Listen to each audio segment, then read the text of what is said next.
Hello everyone, welcome to Nayra study. अब आप सब कैसे हैं? आई होप कि आप सभी बहुत अच्छे होंगे और अपनी स्टडी को भी बहुत अच्छे से कर रहे होंगे। तो फ्रेंड्स, चलते हैं आज का जो टॉपिक है उसको कंप्लीट करते हैं। यानी कि पहले कंटिन्यू करेंगे तभी तो कंप्लीट होगा ना। तो सब्जेक्ट तो आप जानते ही हैं, प्रारंभिक शिक्षा के नवीन प्रयास। इसी पर हम लोग डिस्कस कर रहे हैं। इसमें वेरी शॉर्ट टाइप क्वेश्चंस देख रहे हैं और जो आप लोगों के क्वेश्चंस हो जाते हैं ऑब्जेक्टिव टाइप, वो तो हो चुके हैं कंप्लीट, है ना। तो अब हम लोग कौन से कंप्लीट कर रहे हैं? जो आपके वेरी शॉर्ट टाइप क्वेश्चंस हो जाते हैं, तो इनको कंप्लीट करेंगे और उसके बाद शॉर्ट टाइप क्वेश्चंस को कंप्लीट करेंगे। सो आप लोग वीडियो में लास्ट तक बने रहिएगा, वीडियो को बिल्कुल भी स्किप ना कीजिएगा, क्योंकि हर एक चीज़ आप लोगों के लिए इम्पॉर्टेंट है। अब देखिए, सीरीज़ तो आपके पास होगी, कलेक्शन तो आपके पास होगा, बुक्स होंगी, बहुत सारी चीज़ें होंगी, इतना मटेरियल होगा कि कुछ कहने को नहीं। लेकिन बात यहाँ पे होती है कि वो मटेरियल, अच्छा आप बताएं, मटेरियल तो आपके पास होता है, फिर आप कॉलेज क्यों जाते हैं, है ना। मटेरियल तो आपके पास होता है, आप क्लास क्यों अटेंड करते हैं? क्योंकि आपको क्या होगा, सरल भाषा में चीज़ों को समझाया जाएगा, प्लस आप लोगों को ऐसी ऐसी चीज़ें बताई जाएगी जो एग्ज़ाम के पर्पज़ से इम्पॉर्टेंट होती हैं। तो ये सभी चीज़ें तो आपको क्लासेस से ही प्रोवाइड हो जाती हैं। बाकी नोट्स, बुक्स, ये तो सब आप लोगों के पास बहुत सारा भरा पड़ा होगा।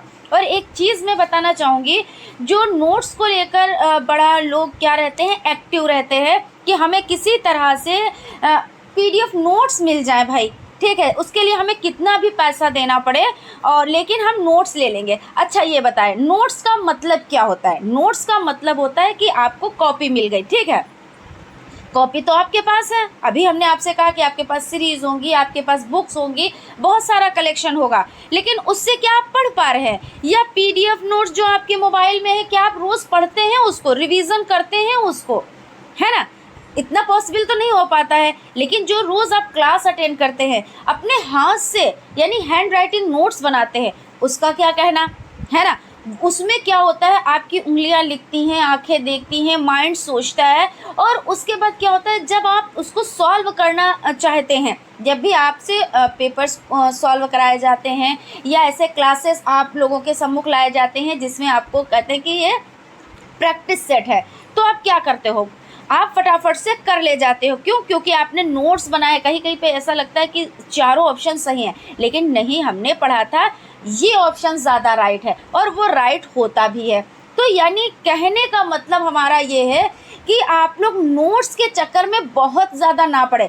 आप लोगों को हमारे चैनल से नोट्स मिल जाएंगे, आप लोग बिल्कुल भी टेंशन ना लें। उसके लिए आपको 1 रुपया भी नहीं देना पड़ेगा, कुछ भी आपको नहीं देना पड़ेगा। सिर्फ आपको क्या करना रहेगा, अगर चीज़ें पसंद आती रहें तो लाइक कर दें, चैनल को सब्सक्राइब कर दें, बस इतना हमारे लिए इनफ है, ठीक है। लेकिन आप लोग भाई नोट्स के पीछे बहुत भाग रहे हैं। बहुत ज़्यादा ऐसे कमेंट्स भी आते हैं कि हमें कहीं से भी नोट्स मिल जाएं, कितने भी पैसे लग जाएं। अरे कितने भी पैसे क्या, जब आपको फ्री में चीज़ें मिल रही हैं। और फिर भी इतना इम्पोर्टेंट नहीं होता है जितना इम्पोर्टेंट ये होता है कि आप अपना रजिस्टर मेंटेन करें, अपनी डायरी मेंटेन करें, अपने हाथों से नोट्स बनाएं।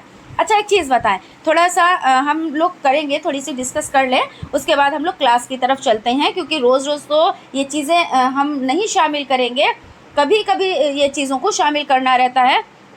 अच्छा ये बताएं, आप नोट्स ले लेते हैं, ठीक है, वही चीज़ पढ़ते तो आप नहीं हैं, सिर्फ आपके पास कलेक्शन इकट्ठा हो जाता है।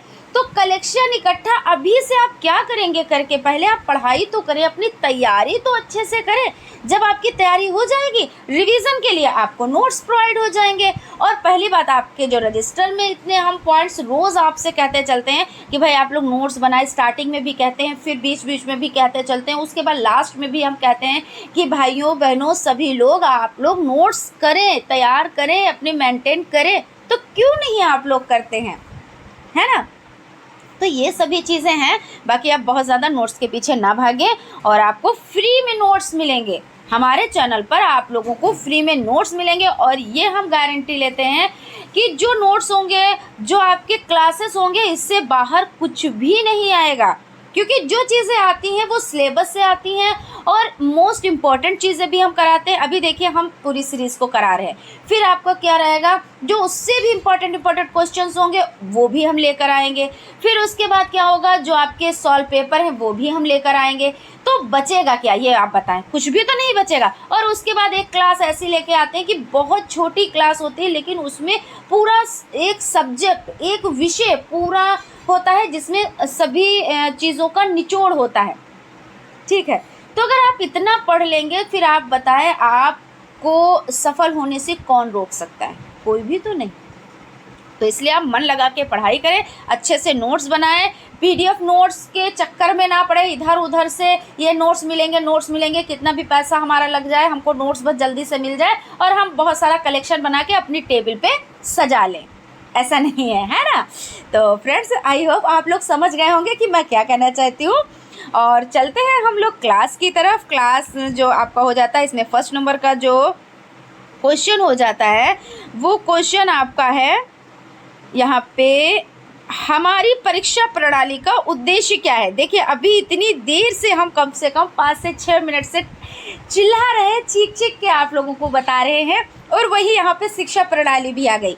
देखिए उसी से थोड़ा सा जोड़ के चलिएगा। स्कूलों में परीक्षा उत्तीर्ण करने पर अधिक बल दिया जाता है। परीक्षा और हमारी परीक्षा प्रणाली केवल रटने की क्षमता की जांच कर पाती है, परीक्षा के द्वारा भय उत्पन्न होता है। वही चीज़ आप लोग भी कर रहे हो कि परीक्षा आने वाली है, किसी तरह से हम पास हो जाएं, है ना। हमको नॉलेज भले भी कुछ भी ना हो, क्या हो, हम किसी तरह से इधर उधर से किसी तरह से हम बस पासिंग मार्क्स ले आए और हमारे लिए इनफ है। लेकिन डियर, अब आप लोग सोचिएगा कि अगर अब आप लोग ये चीज़ सोच रहे हैं कि सिर्फ हमको क्या हो, हम पासिंग मार्क्स ले आए, पास हो जाएं, काम ख़त्म है, तो ये बिल्कुल भी आप लोग मत सोचिए। क्योंकि अभी आपका सेकेंड सेमेस्टर है, थर्ड फोर्थ, उसके बाद आपको सीटेट यूपीटेट निकालना है, और उसके बाद आपको वन डे एग्ज़ाम देना है, उसके बाद आप कामयाब होंगे, है ना। तो इसके लिए आपको बहुत डीपली चीज़ों को पढ़ना रहेगा। अभी से आप हैबिट डालेंगे, तब जाके आप क्या करेंगे, अच्छे से परफॉर्मेंस कर पाएंगे। और अगर अभी से आप डाउन हो जाएंगे, आपको मेहनत करनी अभी से नहीं आ रही है, तो आप क्या करेंगे, फिर तो बड़ी दिक्कतें हो जाएंगी, है ना। हम आपको डरा नहीं रहे हैं, हम आपको समझा रहे हैं, और आप लोग समझ जाएं बहुत ज़्यादा बेहतर रहेगा। तो कहने का मतलब ये है कि हमारी परीक्षा प्रणाली केवल रटने पे है, यानी हमने रट लिया, 2-4 क्वेश्चन हो गए जो इम्पोर्टेंट है भाई, 2-4 क्वेश्चन हमने पढ़ लिया, जाके पेपर दे आए, काम ख़त्म हो गया। हमको नॉलेज कितनी मिली, हमको अनुभव कितना मिला, हमको इससे कोई मतलब नहीं है। बहुत लोगों को आपने देखा होगा कि उनके एग्ज़ाम में भले ही कम नंबर हों, क्योंकि होता है आज का दौर ऐसा है, जो नंबर अच्छे लाता है उसका क्या होता है, भाई ये बंदा बड़ा अच्छा पढ़ाई में है। और अगर किसी बंदा का एक आध नंबर उससे कम रह जाए तो क्या होगा, ये बंदा अगर अच्छा होता तो इसके नंबर अच्छे नहीं आते, ठीक है। मगर ये सोच जो है वो बहुत ही गलत होती। कभी कभी ऐसा होता है कि जो पढ़ने में अच्छा नहीं होता उसके नंबर आ जाते हैं ज़्यादा। कैसे, उसने तो ताक झाक कर ली, इधर उधर से एक आध नंबर उसने टेप दिया, और उसके बाद उसके ऑब्जेक्टिव टाइप क्वेश्चंस हो गए सही। अब उसमें सही हो गए, एक गलत है तो एक नंबर कट गया, एक सही है तो एक है। अगर किसी ने बता दिया कि पहले ऑप्शन का तीसरा ऑप्शन सही है, उसने क्या किया, तीसरे को ठोक दिया बिना सोचे समझे, और क्या हुआ, कहा अरे चलो भगवान भरोसे, अल्लाह भरोसे, राम भरोसे, ठीक है, उसका हो गया सही। और जिसने पढ़ा है उसने ही बताया है, उसका एक नंबर कम और उसका एक नंबर ज़्यादा, ठीक। तो अब ये बताएं कि नंबर कहाँ पे ये अहमियत रखते हैं। वो बात अलग है कि हाँ आज का दौर है कि जिसके ज़्यादा नंबर होंगे उसको, लेकिन अनुभव कितना हुआ, अनुभव कितना हुआ, क्या वो शख्स बच्चों को पढ़ा पाएगा। एक ये तो नहीं बताएंगे कौन, एक है, चलिए यहाँ पे आप थोड़ी सी बात ही कर लेते हैं, उसके बाद क्वेश्चन करते हैं। तो उन्होंने क्या किया, पढ़ाई नहीं की, तुक्केबाजी में वो निकल गए, ठीक है। अब अगर उनसे ये कह दिया जाए कि भाई एक क्लास आप अटेंड कर लो और हमारे बच्चों को आप पढ़ा दो, आज कुछ हमारी तबीयत नहीं ठीक है, और तो वो पढ़ाना तो बहुत दूर, यहाँ पे यानी जिसको कहते हैं स्टेज पे आना बड़ी मुश्किल का काम है उनके लिए। और क्या हुआ है, वो सीटेट भी निकाल ले गए, प्लस कभी कभी हो जाता है कि तुक्के भी काम कर जाते हैं, बाई चांस बाई लक होता है ये सब। ये ऐसा नहीं है कि हमेशा काम आता है। किसी की किस्मत बहुत ज़्यादा अच्छी हो जाती है तो तुक्के काम आ जाते हैं, है ना। चलिए खैर, अब बिना बातों के हम लोग क्या करेंगे, क्वेश्चन पर हम लोग ध्यान देंगे। बाकी ये चीज़ हमको बहुत ज़्यादा बतानी थी क्योंकि बहुत ज़्यादा कमेंट आ रहे थे, बहुत ज़्यादा कमेंट आ रहे थे कि नोट्स नोट्स नोट्स नोट्स, अरे बहुत ज़्यादा। तभी हमने कहा आप लोगों से डिस्कस करना चाहिए। इसके लिए तो हम अलग से आप लोगों के लिए वीडियो लेकर आएंगे, क्लास लेकर आएंगे, जिसमें हम आप लोगों को बड़ी ही बारीकी से समझाएंगे कि इन चीज़ों पे भाई आप लोग ध्यान ना दें। तो क्वेश्चन क्या है कि हमारी परीक्षा प्रणाली का उद्देश्य क्या है। तो स्कूलों में परीक्षा उत्तीर्ण करने पर अधिक महत्व दिया जाता है। हमारी परीक्षा केवल रटने की क्षमता की जांच कर पाती है, परीक्षा के द्वारा भय उत्पन्न होता है। बिल्कुल बात सही है कि परीक्षा आने वाली, हम किसी तरीके से बस उतना पढ़ लें जितना इनफ हो, जितने में हमारे नंबर आ जाए और हम पास हो जाए, है ना।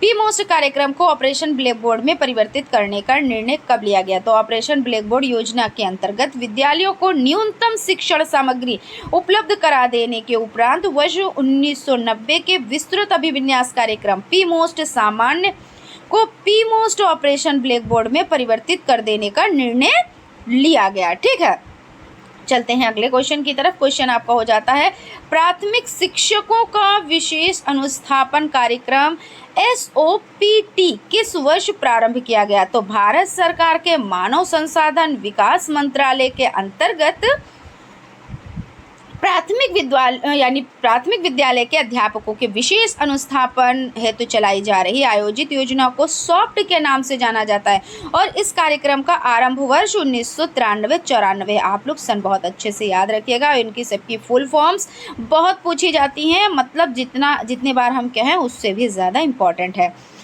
SOPT कार्यक्रम यानी सॉफ्ट, है ना, में प्रति वर्ष कितने प्राथमिक अध्यापकों को प्रशिक्षित करने का लक्ष्य रखा गया है। तो प्रति वर्ष 4.5 लाख प्राथमिक अध्यापकों को प्रशिक्षित करने का लक्ष्य प्रति वर्ष था एवं 1993-94 में ये कार्यक्रम प्रारंभ किया गया। ठीक है, चलते हैं अगले क्वेश्चन की तरफ। उत्तर प्रदेश बेसिक शिक्षा परियोजना का मुख्य उद्देश्य क्या है। तो इस परियोजना के अंतर्गत 300 की आबादी तथा 1.5 किलोमीटर की दूरी पर प्राथमिक विद्यालयों, वैकल्पिक शिक्षा केंद्रों को खोलना शामिल किया गया है तथा लगभग 5000 की ग्रामीण क्षेत्र की आबादी पर सतत शिक्षा की सुविधा प्रदान करना भी शामिल है।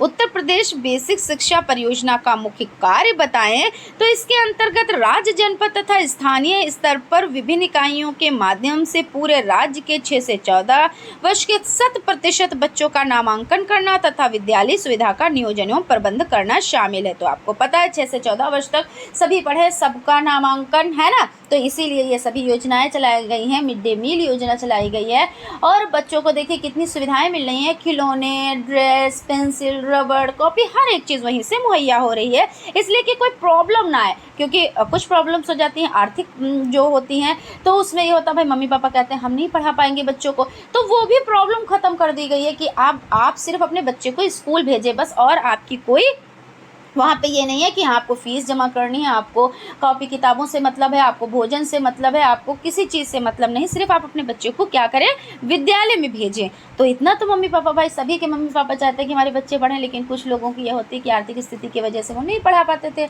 तो अब तो भाई उनकी आर्थिक स्थिति भी इसमें नहीं कह रहे रुकावट आ रही है। और DPEP योजना के 2 मुख्य कार्य लिखे। तो DPEP अगर हम बात करें DPEP तो जिला प्राथमिक शिक्षा कार्यक्रम, ये चलाया कब गया, तो 1994। और इसका मकसद क्या था, तो प्राथमिक शिक्षा को सार्वभौमिक बनाना। सार्वभौमिक मतलब यानी कि सभी को शिक्षित करना, सभी को शिक्षा से जोड़ना, ये हो जाता है सार्वभौमिक। तो यहाँ पे क्वेश्चन ये है कि इसके 2 मुख्य कार्य बताएं। अब कार्य क्या है, तो DPEP योजना के भौतिक एवं अकादमिक क्षेत्रों में क्षमता संवर्धन करना, प्राथमिक शिक्षा का विस्तार करना। यानी प्राथमिक शिक्षा का क्या करना, विस्तार करना, बच्चों का जो रुख है वो विद्यालय की तरफ करना, उनकी प्रॉब्लम को सुनना और उसके बाद उसका सोल्यूशन करके किसी तरह से, यानी किसी तरह से ये कि उनकी सुविधाओं को करके उनकी जो प्रॉब्लम्स है उसको मद्देनज़र रख के और बच्चों को स्कूल की तरफ रुख करवाना इसका मकसद है। और विद्यालयों में बच्चों का ठहराव तथा उसके हास अवरोधन में कमी लाना, यानी बच्चे जब ठहरेंगे तभी तो बच्चे पढ़ पाएंगे, ठहरेंगे तभी जब हम उनकी परेशानियों को समझेंगे और उनकी परेशानियों को समझकर उनको दूर करने का हम क्या करेंगे, प्रयास करेंगे। और प्रयास मतलब उसमें सफलता भी होनी चाहिए। जब सफलता होगी तभी तो बच्चे रुकेंगे और तभी बच्चे आगे बढ़ेंगे, पढ़ेंगे तो आगे बढ़ेंगे। ये चीज़ है। DPEP, देखिए यहाँ पे थोड़ा सा जूम हो गया, चलिए कोई नहीं, सही हो गया। DPEP परियोजना के उद्देश्य बताएं। तो DPEP की परियोजना के उद्देश्य हैं 6 से 11 वर्ष के सभी बच्चों को 100% 14 वर्ष तक, है ना, 6 से 14 वर्ष तक के सभी बच्चों को 100% विद्यालय सुविधा उपलब्ध कराना, सामान्य वर्ग की तुलना में बालिकाओं तथा वंचित वर्ग के बच्चों का विद्यालय में नामांकन, धारण तथा संप्राप्ति को 5% तक कम करना हो जाता है, क्योंकि 6 से 14 वर्ष तक के ही बच्चों के लिए तो बात चल रही है ना, उन्हीं को तो शिक्षा प्रदान की जा रही है। कहीं कहीं पे मिस प्रिंट की वजह से ऐसे थोड़ी सी दिक्कत होती है, उसकी कोई प्रॉब्लम नहीं। जब आपको तो सभी क्वेश्चंस आते ही हैं, ऐसा नहीं है। हम लोग तो समझ लो ये रिवीजन कर रहे हैं, क्योंकि रिवीजन का मतलब ये है वही क्वेश्चन बार बार घूम घूम के आ रहे हैं, यानी क्वेश्चन को क्या किया गया है, थोड़ा सा बदलाव करके नए क्वेश्चन बनाए गए हैं। तो पहले जो पार्ट में हमने पढ़ा वही क्वेश्चन, लेकिन इसमें थोड़ा सा रुख बदल दिया गया, क्वेश्चन पूछने का क्या किया गया, ढंग बदला गया है, लेकिन क्वेश्चन तो वही है, तो आंसर भी वही होने चाहिए, आंसर तो नहीं बदलेंगे ना। विद्यालय शिक्षा की तैयारी क्या है, तो अंतर्राष्ट्रीय बाल श्रम के परिप्रेक्ष्य में राष्ट्रीय शैक्षिक अनुसंधान और प्रशिक्षण परिषद नई दिल्ली द्वारा विद्यालय शिक्षा की तैयारी, अब यहाँ कहाँ पे, तो नई दिल्ली द्वारा, है ना, विद्यालय शिक्षा की तैयारी कार्यक्रम का विकास किया गया। इस कार्यक्रम का मुख्य उद्देश्य 6 से 6 वर्ष की आयु में बच्चों को स्कूली शिक्षा के लिए तैयार करना। अब देखिए क्वेश्चन नया बन सकता है कि कितने वर्ष के बच्चों को तैयार किया जाता है स्कूल के लिए, तो 6 वर्ष, है ना। बच्चों को स्कूली शिक्षा के लिए तैयार किया जाता है। इसके लिए प्राथमिक विद्यालयों में 6 सप्ताह से 8 सप्ताह तक का समय निर्धारित किया जाता है। देखिए इसमें हम लोगों ने पढ़ा था पिछली क्लास में कि स्कूल रेडीनेस और विद्यालयोन्मुख, ये पढ़ा। अब विद्यालय शिक्षा की तैयारी यहाँ पे आ गया, तैयार होना, रेडी करना, बात तो एक ही है। इसमें क्या सरल भाषा में बताया, अभी आपने किताबी भाषा में समझा। इसमें जो 6 वर्ष का बच्चा हो जाए, ठीक है, उसको क्या करना है, विद्यालय के लिए तैयार करना, क्योंकि वो भी घर में रह रहा है। उसको क्या है, जब मन करता है सो जाता है, जब मन करता है जाग जाता है, जब मन करता है खाना खाने लगता है, जब मन करता है जो भी, क्योंकि अभी छोटा बच्चा है। अब उसको स्कूल में भेजना है, भाई स्कूल में तो बैठना भी पड़ेगा, टाइम भी देना पड़ेगा, वहाँ पे हर एक चीज़, तो उसको उसके लिए तैयार किया जाता है कि बच्चा किस तरह से वहाँ पे टाइम दे सकता है, किस तरह से वहाँ पे रहेगा। तो उसके लिए हर एक सामान वहाँ पे उपलब्ध है, यानी हर एक सामग्री, खेलने का सामान भी है वहाँ पे, और भी बच्चे मिलेंगे तो दोस्ती भी हो जाती है। जब दोस्ती हो जाती है तो बच्चे वैसे भी खेल में बड़ा आनंद लेते हैं, तो उनका एक ये हो जाता है हम वहाँ पे जाएंगे, विद्यालय जाएंगे तो हमें दोस्त मिलेंगे, है ना, खिलौने भी मिलेंगे, खाने के सामान भी मिलेंगे। तो बच्चों के माइंड में ये सभी चीज़ें आ जाती हैं, वो 1.5 से 2 महीने में ये सभी चीज़ें करा ली जाती हैं। और फिर उसके बाद कक्षा 1 में एडमिशन होता है, और जब एडमिशन होता है तो बच्चे क्या करते हैं, जो अवरोधन और अपव्यय की समस्या है, हाथ की समस्या है, वो नहीं होती है, और बच्चा स्कूल रोज़ जाता है और पढ़ाई करता है, यानी वहाँ खेल खेल में चीज़ों को सीखता है। तो आप इस तरह से सब लिखेंगे, तो ऐसा नहीं है कि लैंग्वेज यही देनी है आपको, किताबी लैंग्वेज वैसे भी बस ये होता है कि समझ लेना होता है कि ये क्वेश्चन कह क्या रहा है और आंसर में हमें क्या चीज़ है जो हमारे लिए है, और उसको हम किस तरह से सरल भाषा में कन्वर्ट कर सकते हैं, है ना। तो सरल भाषा में जब आप सीखेंगे, भाई बहुत सिंपल सी बात है कि आपके घर का कोई बच्चा है और विद्यालय भेजना है, तो उससे पहले उसको तैयार करना है। तो जब तैयार करना है तो उसको किस तरह से तैयार करना, बस यही चीज़ें हो जाती हैं।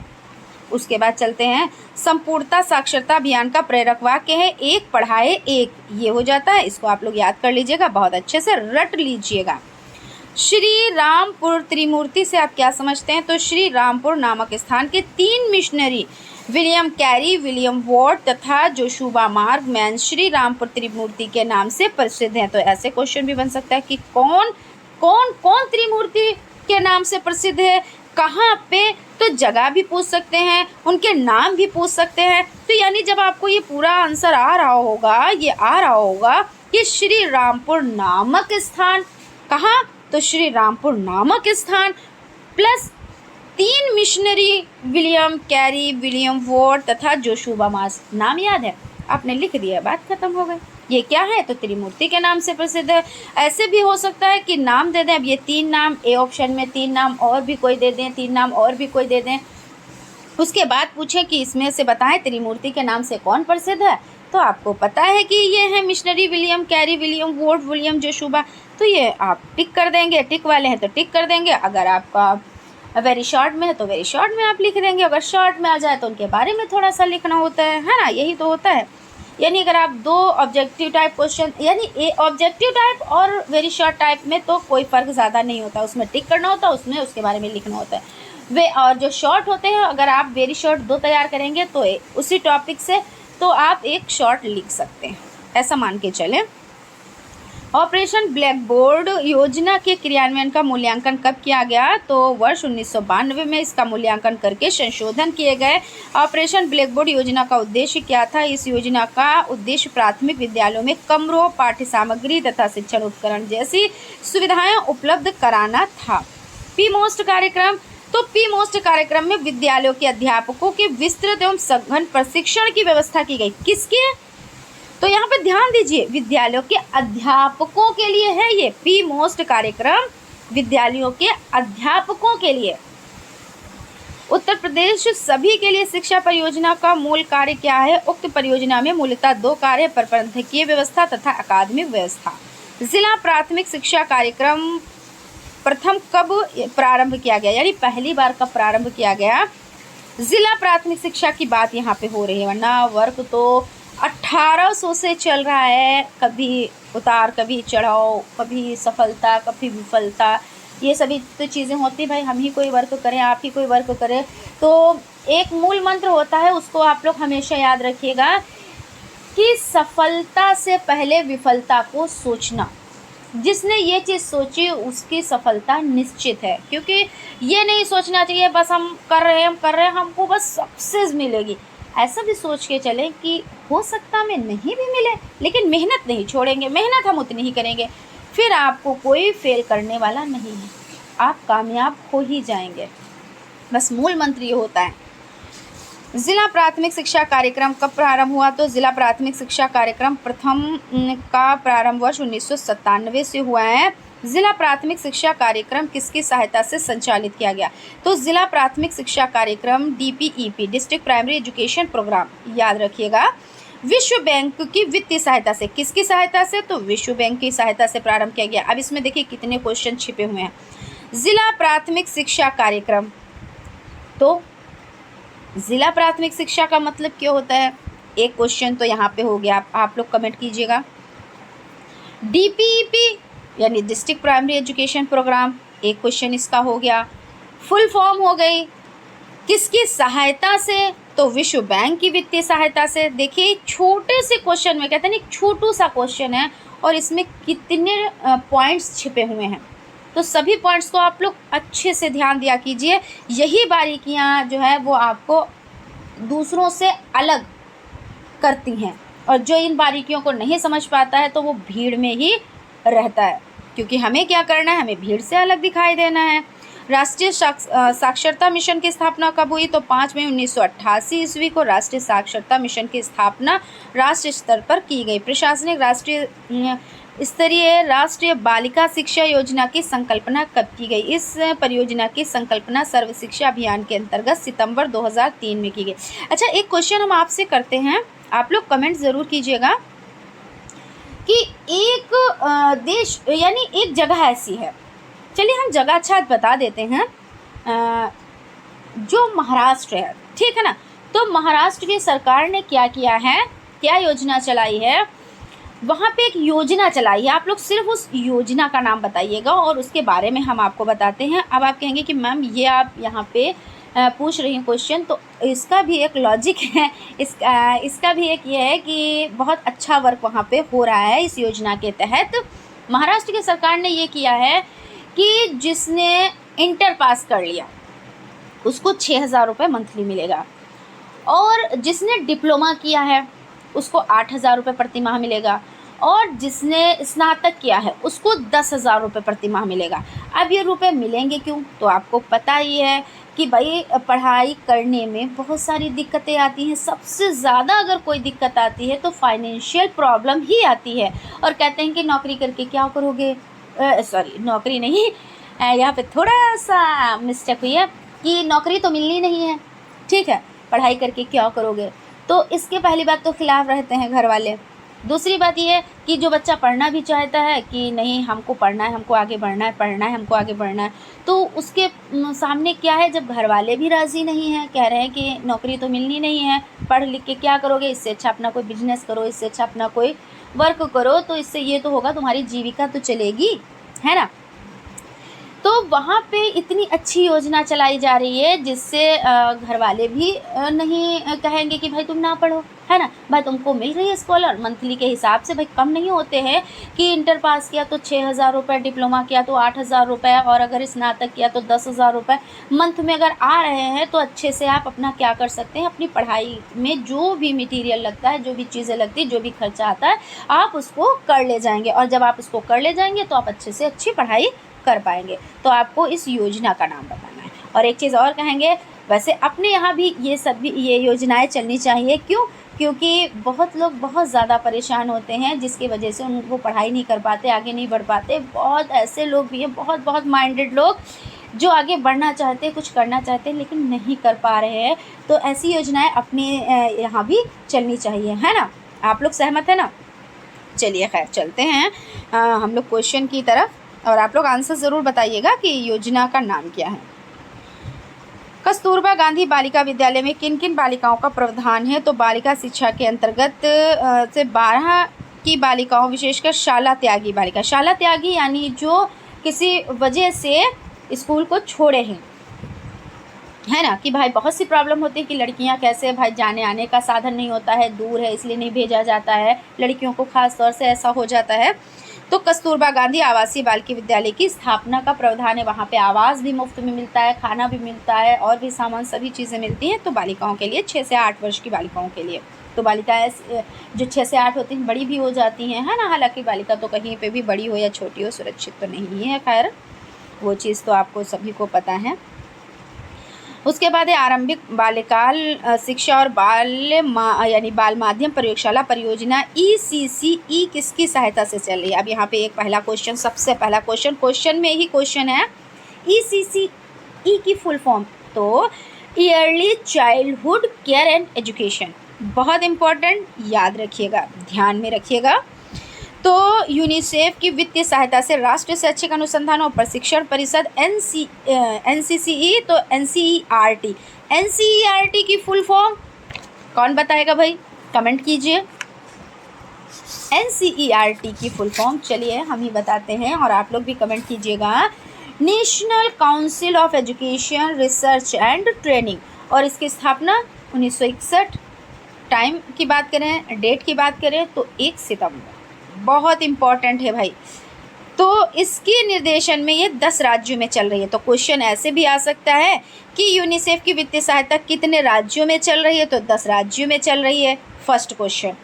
सेकंड, ECCE की फुल फॉर्म, सेकंड क्वेश्चन हो गया, तो आपको पता है early childhood care and education.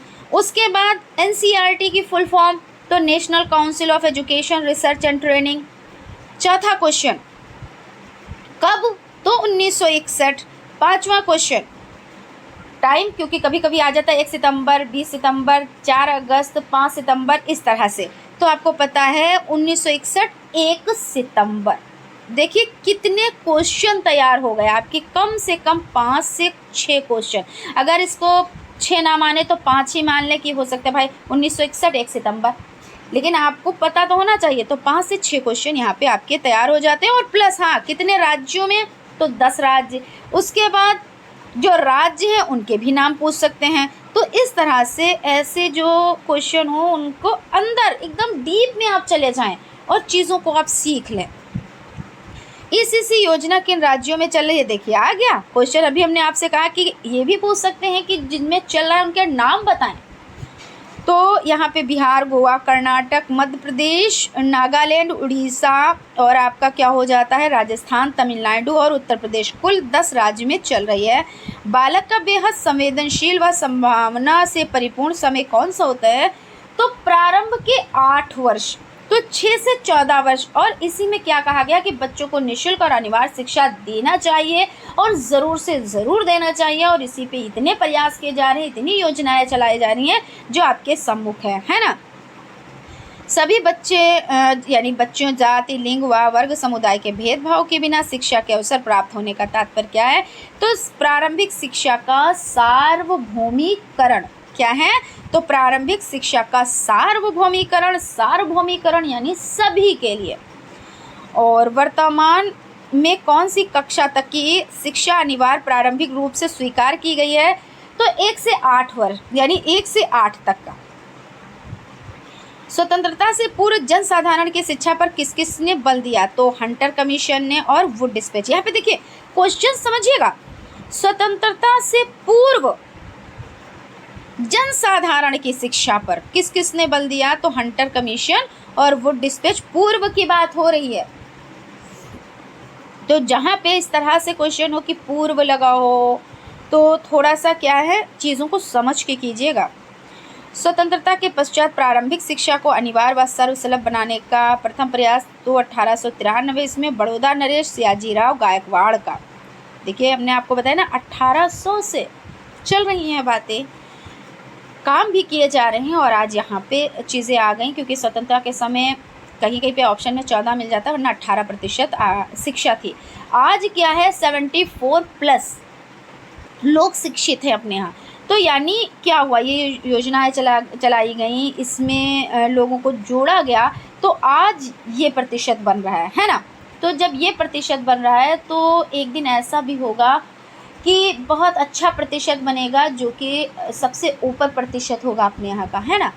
लेकिन उसके लिए क्या है, सभी को जागृत होना है, सभी को जागना है। ऐसा नहीं अगर एक जाग रहा है तो 10 लोग उसको सुलाने में लगे हुए हैं, यानी उसको विफल करने में लगे हुए हैं। अरे बच्चे को पढ़ाई के लिए क्या करना है, कौन सी उनको नौकरी मिल जाएगी, कौन सी वो करेंगे, अरे इनको काम करने दो, ऐसा नहीं है। आज बिजनेस भी ज़रूरी नहीं कि नौकरी ही करो, बिजनेस के लिए भी एजुकेशन की ज़रूरत होती है, वो तो सभी लोग जानते हैं। क्योंकि नौकरी में तो कहते नहीं स्थिति सुधरती है, लेकिन बिजनेस में क्या होता है, स्थिति बेहतर से बेहतरीन बनती है। लेकिन क्या है, सभी के लिए एजुकेशन की बात होती है ना। तो एजुकेशन तो भाई ज़रूरी है, नौकरी करो या बिजनेस करो। संविधान में अनुच्छेद 45 में निःशुल्क व अनिवार्य शिक्षा का लक्ष्य किस वर्ष रखा गया? तो 1950 में। और एक चीज़ और बताएं, जहाँ पे अभी एक टॉपिक पे बात किया हमने कि नौकरी और बिजनेस, हाँ आज की मान्यता है, जो लोग नहीं उससे वाकिफ़ होते हैं, कुछ लोग वाकिफ़ होते हैं ये कि अगर गवर्नमेंट जॉब लगी है तो आप महान हैं।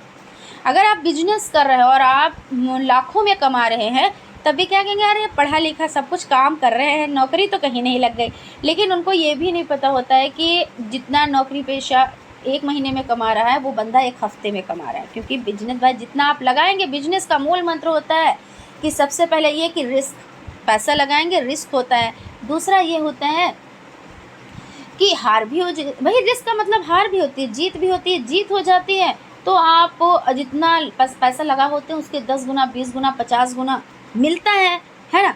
अच्छी दोनों चीज़ें होती हैं, लेकिन कोई किसी से कम नहीं है ना। जिस हिसाब से देखा जा रहा है अपने यहाँ कि नौकरियों की कमी है, लोग धरने पे भी जा रहे हैं, धरने भी दे रहे हैं, लेकिन नहीं मिल रही, तो क्या हार जाएंगे, पढ़ाई छोड़ देंगे?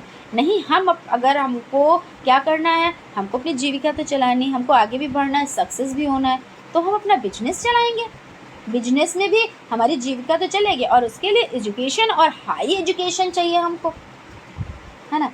तो ये सभी चीज़ें हो जाती हैं। लेकिन कुछ लोगों का अपना समाज एक है, अपने समाज में 2 बुराइयां बहुत ज़्यादा हैं। एक ये होती है, पढ़ लिख गए और आप कितने भी काबिल हैं, बहुत काबिल हैं आप, लेकिन किसी वजह से, क्योंकि बहुत वजह होती हैं ऐसी कि नौकरी नहीं मिल पाई, या अभी जब जॉब निकली ही नहीं है तो मिलेगी क्या, तो कहते हैं कि पढ़ाई में नहीं अच्छा है, पढ़ाई में अच्छा होता तो नौकरी मिल जाती। अब उनको कौन समझाए कि जब वैकेंसी ही नहीं निकली है तो नौकरी कहाँ से लगेगी। दूसरे ये, अगर लड़की की बात कर रही हूँ, अगर शादी नहीं हुई तो बड़ी बुराई है भाई। तो अपने समाज में कुछ जो बुराइयां हैं वो व्याप्त है और बहुत ज़्यादा मतलब माइंड में उनके ऐसा लगता है कीड़ा काटता है कि ये बुराइयां हमको करनी है, और ये सभी लोग झेल रहे होंगे, है ना। तो ये सभी चीज़ें हो जाती हैं। खैर, दुनिया को लेके बैठेंगे तो फिर हम अपना सिलेबस कैसे कंप्लीट करेंगे, लेकिन ये बुराइयां व्याप्त है, इसलिए हम चीज़ों को डाल देते हैं। यहाँ पे हम लेके आ रहे हैं कि जिसमें अगर आपके सम्मुख ऐसे लोग हैं तो उनको इग्नोर करो, अवॉइड करो, अनदेखा करो और उनके बारे में ना सोचो, सिर्फ अपनी पढ़ाई पे ध्यान दो। और जब आप अपनी पढ़ाई पे ध्यान देंगे तो क्या होगा, सक्सेस होंगे आप। उसके बाद क्वेश्चन रह रहा है आपका, संविधान में अनुच्छेद 45 में निःशुल्क व अनिवार्य शिक्षा का लक्ष्य किस वर्ष रखा गया, तो 1950। और प्रारंभिक शिक्षा को अनिवार्य व सर्वजन सुलभ बनाने के उद्देश्य क्या है, सभी बच्चों का नामांकन, सभी बच्चों का विद्यालय में ठहराव तथा गुणवत्तापूर्ण शिक्षा प्रदान करना। यानी प्राथमिक शिक्षा जो है उसको अनिवार्य और सुलभ जो बनाया गया है, वो क्यों बनाया गया है, तो यहाँ पे हम डिस्कस करते हैं कि देखिए, सभी को शिक्षा, सर्व शिक्षा अभियान चलाया गया, ठीक है। अब सर्व शिक्षा अभियान चला तो दिया गया, अब भाई हमने कोई वर्क शुरू किया तो सफलता हमें कैसे मिलेगी, ऐसे तो नहीं कि हमने चला दिया हमको बस सफलता मिल गई, नहीं। जब हम उसमें सुविधाएं देंगे, अगर हमको किसी से कोई वर्क कराना है तो हम उसको थोड़ा सा लालच भी देंगे, ज़रूरी हो जाता है। ऐसे तो नहीं बस हमने कर दिया और हो गया। तो क्या हुआ, यहाँ पे अपव्यय अवरोधन को रोकने के लिए और नामांकन बढ़ाने के लिए ये सभी चीज़ें अगर ज़ोर ज़बरदस्ती से किया जाता, नहीं एडमिशन कराना है, नहीं एडमिशन कराना है, माता पिता के पास जाकर नहीं ऐसा नहीं है, बच्चों को पढ़ाना है, एडमिशन कराना है, तो कुछ लोग तो नाराज़ी हो जाते हैं कि भाई वाह भाई बड़ी ज़ोर ज़बरदस्ती आप कर रहे हैं, ऐसा कैसे, हमारा बच्चा है, मन करेगा पढ़ाएंगे, मन करेगा नहीं पढ़ाएंगे, आपसे क्या मतलब। बहुत लोग ऐसे होते हैं, कह भी देते हैं। तो क्या हुआ कि इसमें योजनाएं चलाई गई कि बच्चों को क्या होगा, मुफ्त भोजन मिलेगा। पहले कच्चा भोजन मिला 15 अगस्त 1995। फिर देखा गया बच्चों को पूरा बेनिफिट नहीं मिल रहा था, कुछ कह रहे थे कि ये भोजन मतलब जो राशन मिलता था उसको क्या करते थे, बेच देते थे, या आर्थिक स्थिति नहीं सही, कोई पैसे की प्रॉब्लम तो बेच दिया। 3 किलो मिलता था, 80% अगर उपस्थिति है तो इस तरह से बच्चे जाते भी थे कि अगर हमारी उपस्थिति नहीं होगी 80% तो हमें राशन नहीं मिलेगा। तो बच्चों ने जाना स्टार्ट किया, घर वालों ने भी भाई भेजना स्टार्ट किया कि जाओगे नहीं तो तुमको राशन नहीं अगले महीने मिलेगा, ऐसे करके बढ़ोतरी हुई। फिर उसके बाद क्या हुआ, जब देखा गया बच्चों को बेनिफिट नहीं मिल रहा है तो फिर ये हुआ कि 1 सितंबर 2004 से पका हुआ भोजन मिलने लगा। अब क्या हुआ, सिर्फ भोजन ही नहीं मिला, पौष्टिक आहार भी मिलने लगा, यानी पौष्टिक आहार में दूध भी मिलने लगा, दूध तो भाई पौष्टिक आहार होता है, फल भी मिलने लगे। तो इससे क्या हुआ, बच्चों में और भी मतलब ये हुआ कि हाँ भाई पौष्टिक आहार है। और प्राथमिक विद्यालय में 450 कैलोरी भोजन का रखा गया कि इतना भोजन मिलना चाहिए, प्लस 12 ग्राम प्रोटीन का लक्ष्य रखा गया। अब आप लोग बताएंगे कि जूनियर में कितना रखा गया, कितने कैलोरी भोजन और कितने ग्राम प्रोटीन, ये आप लोग कमेंट करेंगे। आज आप लोगों के लिए 2 क्वेश्चन हम दे रहे हैं आप लोगों को होमवर्क में, तो आप लोग ज़रूर कमेंट कीजिएगा। तो बात ये हो जाती है। तो इस तरह से क्या हुआ, एडमिशन भी खूब हुए और सिर्फ रजिस्टर में ही नहीं नामांकन हुए, क्योंकि होता नहीं है कि रजिस्टर में तो नामांकन है, लिखा पढ़ी में तो हो गए, लेकिन बच्चे विद्यालय नहीं आ रहे हैं। और जब बच्चे ही विद्यालय नहीं आएंगे तो पढ़ाया किसको जाएगा, तो ये चीज़ हो जाती है। फिर उसके बाद क्या हुआ, हास्य अवरोधन की समस्या को भी देखा गया। तो इसमें बच्चों को क्या, ड्रेस, किताबें, बैग, पेंसिल, रबड़, हर एक चीज़ उनको मिले, जूते, मोज़े, यानी और खेल खिलौने सभी चीज़ें बच्चों को मिलने लगे। इससे बच्चे क्या, दिलचस्पी लेने लगे। और जब दिलचस्पी लेने लगे तो क्या हुआ, बच्चे भाई जब दिलचस्पी लेंगे तो उस जगह पे भी जाएंगे। अभी बच्चे को गार्डन में ले जाओ तो बच्चा कितना कहेगा हमको गार्डन रोज़ जाना है, वहाँ पे फुलवारी है, वहाँ पे ये है, वहाँ पे वो है, वहाँ पे खेलने का सामान है। तो बस स्कूल को आप फुलवारी ही समझ लो, क्योंकि बच्चों के लिए वहाँ पे हर एक चीज़ उपलब्ध है, तो बच्चा खुशी से जाता है। तो ये भी समस्या हो गई दूर। तो फ्रेंड्स यहाँ तक तो आज का सेशन था और कंप्लीट हो गया है। नेक्स्ट में हम नेक्स्ट क्वेश्चंस की बात करेंगे। तो आप लोग भाई हंसते रहें, मुस्कुराते रहें और भाई पढ़ाई भी ज़रूर करते रहें, क्योंकि हमेशा वाली हंसी ज़्यादा बेहतर होती है। तो हंसते रहें, मुस्कुराते रहें और पढ़ाई करते रहें, नोट्स बनाकर। और नोट्स ये जो ख़रीदने वाला एक आप लोगों के माइंड में चीज़ें आ गई हैं, इसको आप लोग निकालें और हैंड राइटिंग नोट्स बनाएँ, ठीक है। और बाकी तो आपको फ्री PDF नोट्स मिल ही जाएंगे, वो आपको लास्ट में मिलेंगे जब आप लोग खूब मेहनत कर लेंगे अच्छे से और आपके माइंड में चीज़ें सेट हो जाएंगे। फिर रिवीजन के लिए हम आपको नोट्स प्रोवाइड करा देंगे, इससे आप लोग रिवीजन कर लेना और आप लोगों की तैयारी अच्छी हो जाएगी। Thank you.